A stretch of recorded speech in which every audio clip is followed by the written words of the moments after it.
Hare Krishna, Krishna Krishna, Hare Hare, Hare Ram, Ram Ram, Hare Hare. Hare Krishna, Krishna Krishna, Hare Hare, Hare Ram, Ram Ram, Hare Hare. Hare Krishna, Krishna Krishna, Hare Hare, Hare Ram, Ram Ram, Hare Hare. We are reading Bhagwat Geeta as it is by His Divine Grace A.C. Bhaktivedanta Swami Prabhupada, founder Acharya of International Society for Krishna Consciousness. We are in chapter 2, text, text 10. O descendant of Bharat, at that time Krishna, smiling in the midst of both the armies, spoke the following words to the grief-stricken Arjun. Let's read the purport. The talk was going on between intimate friends, namely the Rishikesh and the Gudakesh. As friends, both of them were on the same level, but one of them voluntarily became a student of the other. Krishna was smiling because a friend had chosen to become a disciple. As Lord of all, he is always in the superior position as the master of everyone, and yet the Lord agrees to be a friend, a son, or a lover for a devotee who wants him in such a role. But when he was accepted as the master, he at once assumed the role and talked with the disciple like the master with gravity, as it is required. It appears that the talk between the master and the disciple was openly exchanged in the presence of both armies, so that all were benefited. So the talks of Bhagavad Gita are not for any particular person, society, or community, but they are for all, and friends or enemies are equally entitled to hear them. Yes. Let's move to text 11. The Supreme Personality of Godhead said, while speaking learned words, you are mourning for what is not worthy of grief. Those who are wise lament neither for the living nor for the dead. Yes. Now Krishna is saying this. Let's read the purport. The Lord at once took the position of the teacher and chastised the student, calling him indirectly a fool. The Lord said, you are talking like a learned man, but you do not know that one who is learned, or one who knows what is body and what is soul, does not lament for any stage of the body, neither in the living nor in the dead condition.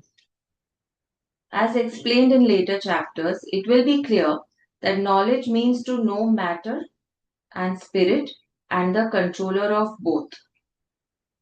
Arjun argued that religious principles should be given more importance than politics or sociology, but he did not know that knowledge of matter, soul, and the supreme is even more important than religious formalities.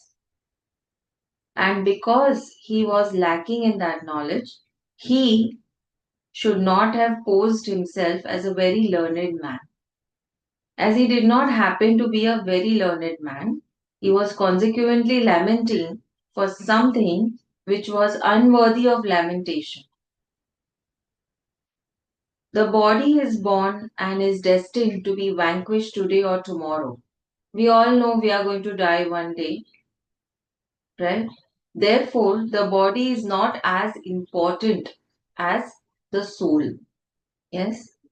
One who knows this is actually learned, and for him there is no cause for lamentation, regardless of the condition of the material body. Yes. So once we know once we understand the body, soul, and the controller, we will be free from lamenting or experiencing dukkha in a very so we will experience dukkha but it will not be so deep the way we generally, some people are so grief stricken that they may even commit suicide. So we will not be we will be able to free ourselves from these kind of actions when we are grief stricken, because we will again revise whatever knowledge we gain from here, and then we just let it go. Yes. Let's move to text 12. Never was there a time when I did not exist, nor you, nor all these kings, nor in the future shall any of us cease to be. Yes, we are eternal. The soul is eternal. Let's read the purport. In the Vedas, in the Katha Upanishad, as well as in the Shvetashvatara Upanishad, it is said that the Supreme Personality of Godhead is the maintainer of innumerable living entities in terms of their different situations according to individual work and reaction of the work. Yes, reaction is very important, because when you react, keep in your mind, you will be the one day you will be the person receiving that kind of reaction. So this is physics basically. Whatever you give is what you get. But how will you get? You will get someday. Maybe you are already experiencing throughout the day or during this life. But if you're not getting in this life, definitely you will have to take birth and receive it in the next life. So that's why we say don't react, but respond. Yes. That Supreme Personality of Godhead is also, by His plenary portions, alive in the hearts of every living entity. Only saintly persons who can see within and without the same Supreme Lord can actually attain to perfect and eternal peace. Yes. Saintly persons. So only saintly persons means the persons who can actually see life with and without the God, can attain peace. Yes, we all want to attain peace, and we are trying our ways to attain peace, but peace is within. Yes. So how is this within? What is the meaning of the peace is within? We say so many people saying like that, right? So we will learn that now. How it is, what exactly it is. The same Vedic truth given to Arjun is given to all persons in the world who pose themselves as very learned, but factually have but a poor fund of knowledge. The Lord says clearly that He Himself, Arjun, and all the kings who are assembled on the battlefield are eternally individual beings. We are all eternal souls. Whoever is available on the battle today, standing on the battle today, are eternal souls. And that the Lord is eternally the maintainer of the individual living entities, both in their conditioned and in their liberated situations. So Lord is always the maintainer. Like today we are in the conditioned soul because we are in the material world. But tomorrow again when we liberate ourselves and we go in the spiritual world, there also Lord is the maintainer. Yes. So Lord has always been the maintainer, and we have always been the living entities, whether in material world or spiritual world, whether in this body or in the next body. Yes. The Supreme Personality of Godhead is the supreme individual person, and Arjun, the Lord's eternal associate, and all the kings assembled there are individual eternal persons. It is not that they did not exist as individuals in the past, and it is not that they will not remain eternal persons. Their individuality existed in the past, and their individuality will continue in the future without interruption. Therefore, there is no cause for lamentation for anyone. Yes. So, why should I fear death today when I know that I am an eternal person? Even if I die today, I am still living, I am still existing. Yes. The Mayavadi theory Hmm. That after liberation, the individual soul, separated by the covering of Maya or illusion, that is this body, will merge into the impersonal Brahman and lose its individual existence, is not supported herein by Lord Krishna, the Supreme Personality of Godhead. Yes. So there are these philosophies and concepts where we say that हम लोग एक हो जाएंगे, we will become one, but that's not true. Actually, yes, we stay in the same place, but we never merge. We are still individual beings. Yes. Nor is the theory that we only think of individuality in the conditioned state supported herein. Krishna clearly says herein that in the future also the individuality of the Lord and others, as it is confirmed in the Upanishads, will continue eternally. अगर आप भगवान के साथ जुड़ गए इसका मतलब ये नहीं है कि आप भगवान बन गए. Correct? You see the difference? Yes, I am connected to you, but it doesn't make me you. How? Then where the theory of becoming one comes?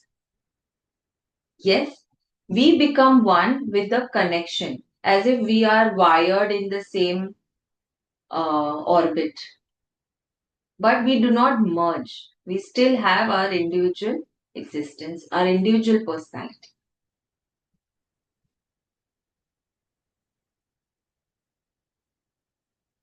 The statement of Krishna's is authoritative because Krishna cannot be a subject to illusion. Yes. If individuality were not a fact, then Krishna would not have stressed it so much even for the future. The Mayavadi may argue that the individuality spoken by Krishna is not spiritual but material.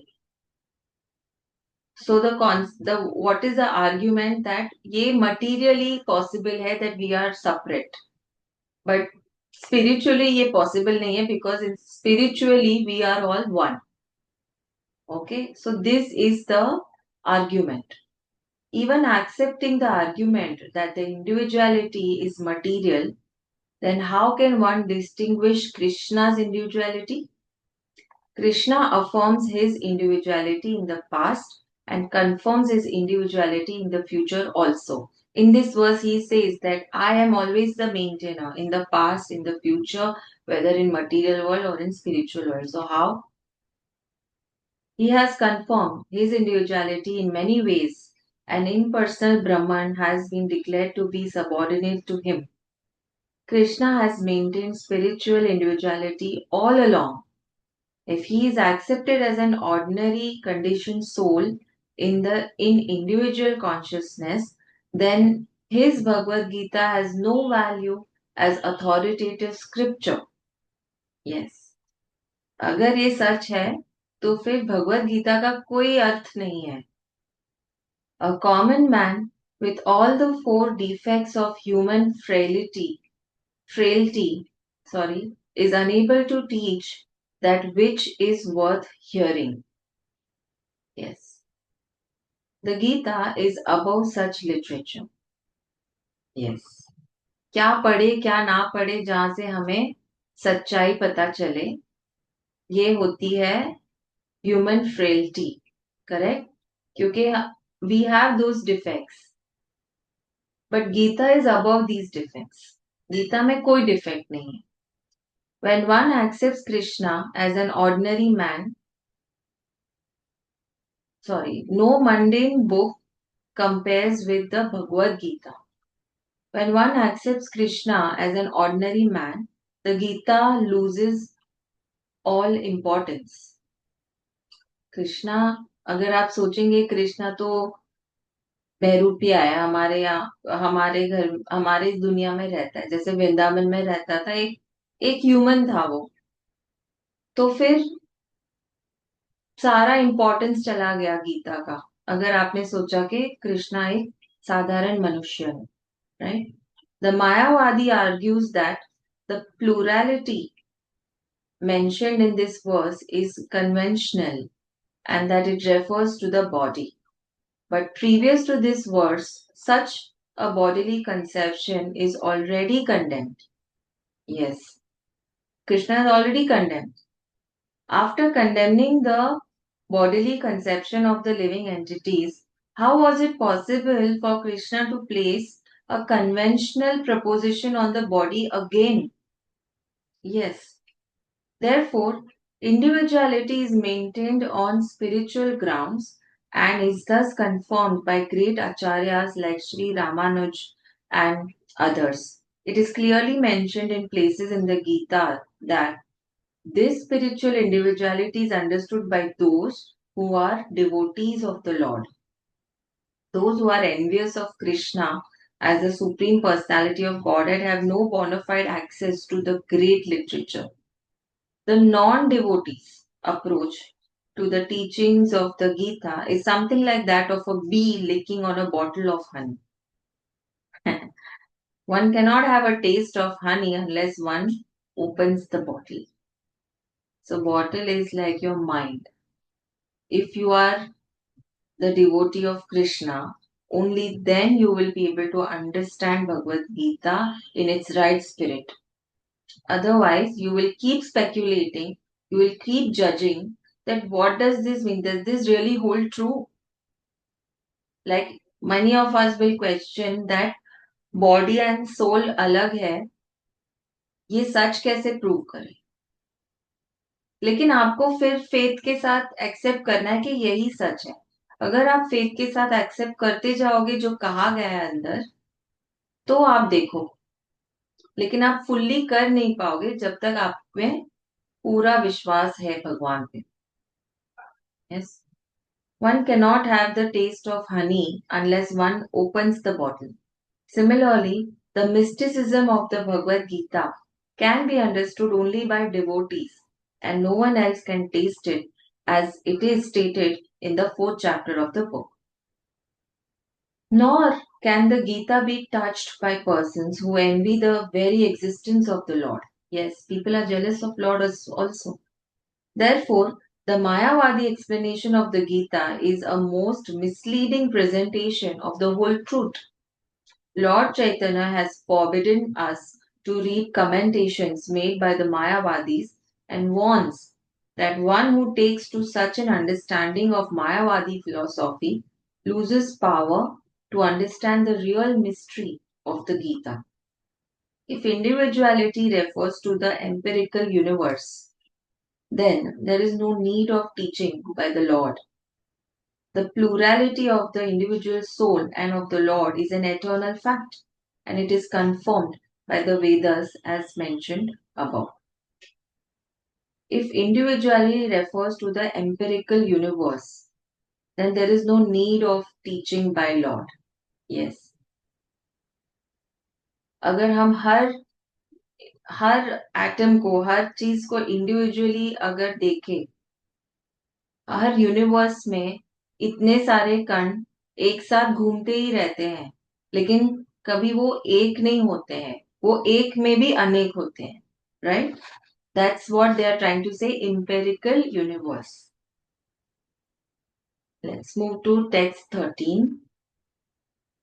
As the embodied soul continuously passes in this body from boyhood to youth to old age, the soul similarly passes into another body at death.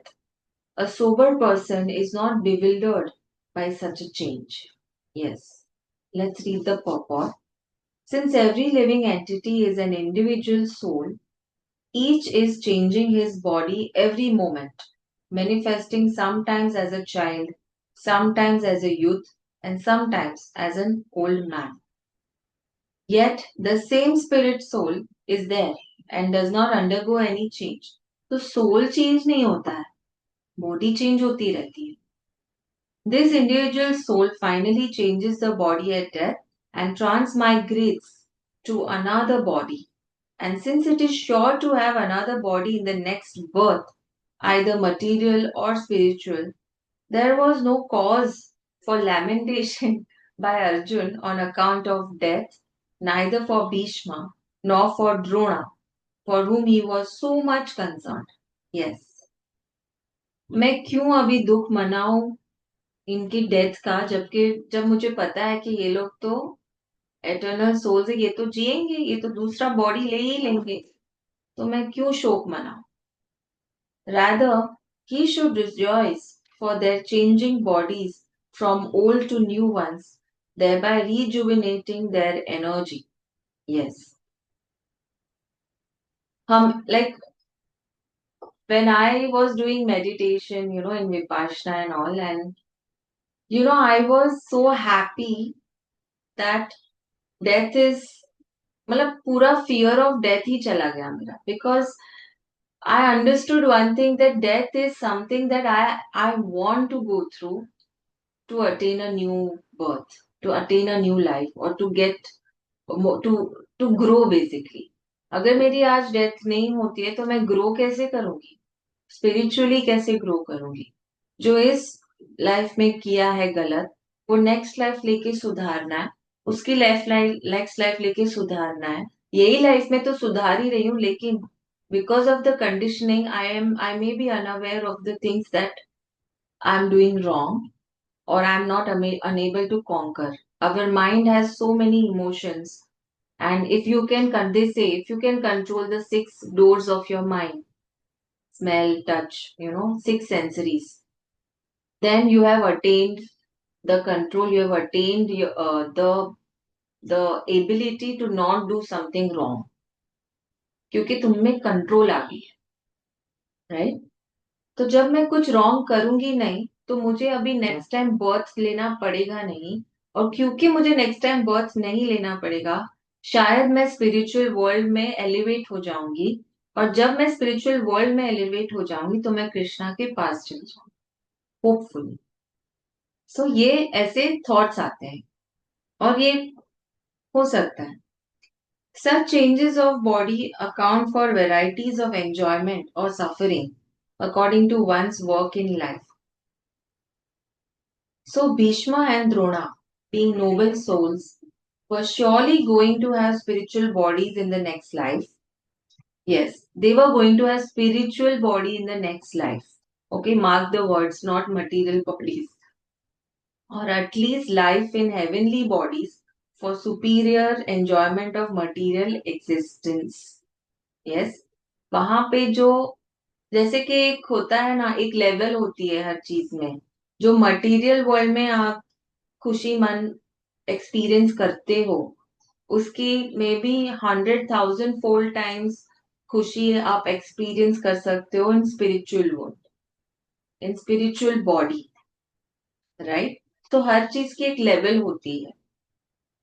So in either case there was no cause of lamentation. Yes, in either case any man who has perfect knowledge of the constitution of the individual soul, the super soul, and nature, both material and spiritual, is called a dhir.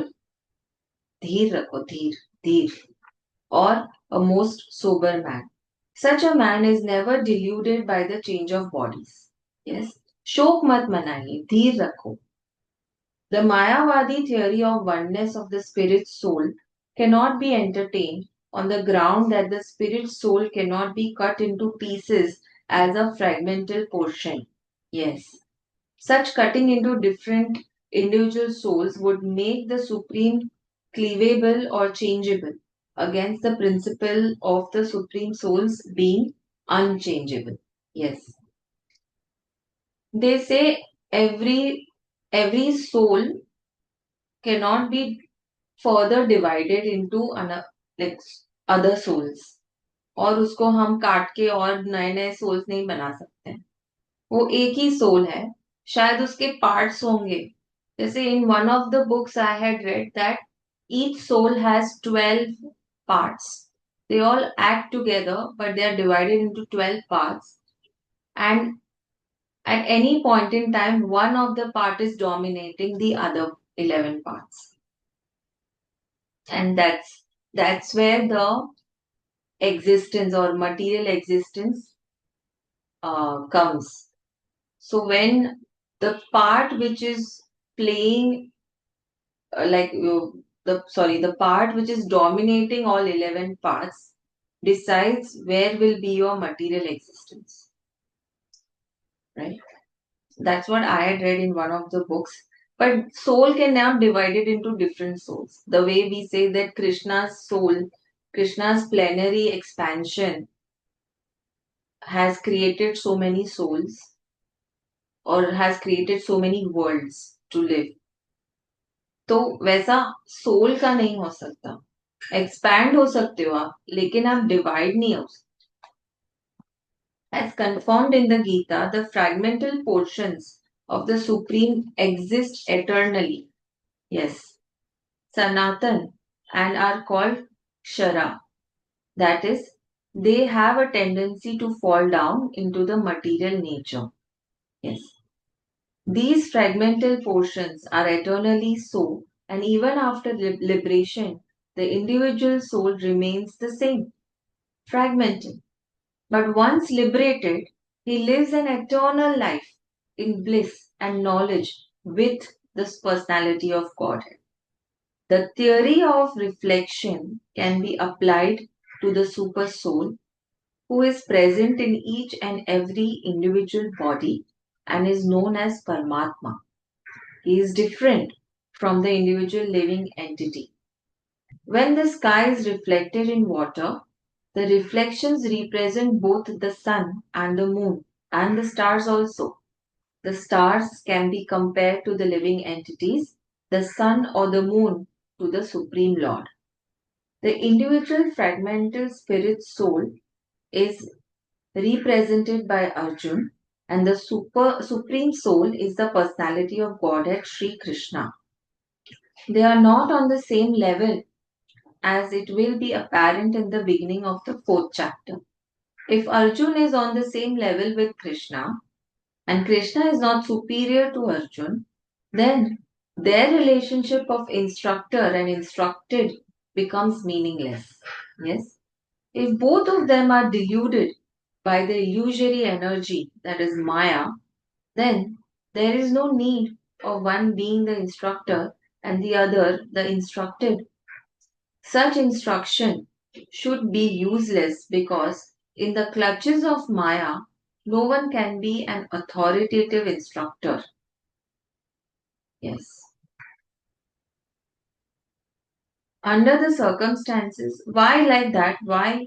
So, instruction should be useless because in the clutches of Maya, no one can be authoritative instructor. Because if you are a Mayavadi, you will again doubt whoever is telling you what to do. Like हमें जल्दी से विश्वास नहीं आता. जैसे if I tell you something, you may not believe. You tell somebody something, they may not believe you. So because we are all at the same level, तो कोई किसी को ज्ञान दे ही नहीं पाएगा. हमेशा डाउट ही रहेगा. अच्छा मैं ट्राई करूंगी, फिर मैं विश्वास करूंगी, फिर भी उसमें डाउट रहेगा. नेक्स्ट टाइम फिर भी विश्वास करने को डाउट होगा. सो if that is the case, then there's this whole Bhagwat Geeta, this thing is all meaningless. Under the circumstances, it is admitted that Lord Krishna is the Supreme Lord, superior in position to the living entity Arjun, who is a forgetful soul deluded by Maya. Yes. So now we have established that Lord is supreme, उसके नीचे ही सब आएंगे. And maybe that's why people are jealous of him, कि क्यों कृष्णा को सब आता है, क्योंकि कृष्णा ही तो है, he is the father. So Arjun is the living entity who is deluded by Maya, but Krishna, he has so much love that he came down to the material world and to help the people in the material world, to help the living entities, to show them the right way of living. But he cannot be affected by Maya because he is the God. He created Maya. So how can he be affected by Maya? Yes. So let's end here with Hare Krishna Maha Mantra. Hare Krishna, Krishna Krishna, Hare Hare, Hare Ram, Ram Ram, Hare Hare. Let's do some Radha Jap. Radha Shri Radha, Radha, Shri Radha, Radha, Shri Radha, Radha, Shri Radha, Radha, Shri Radha.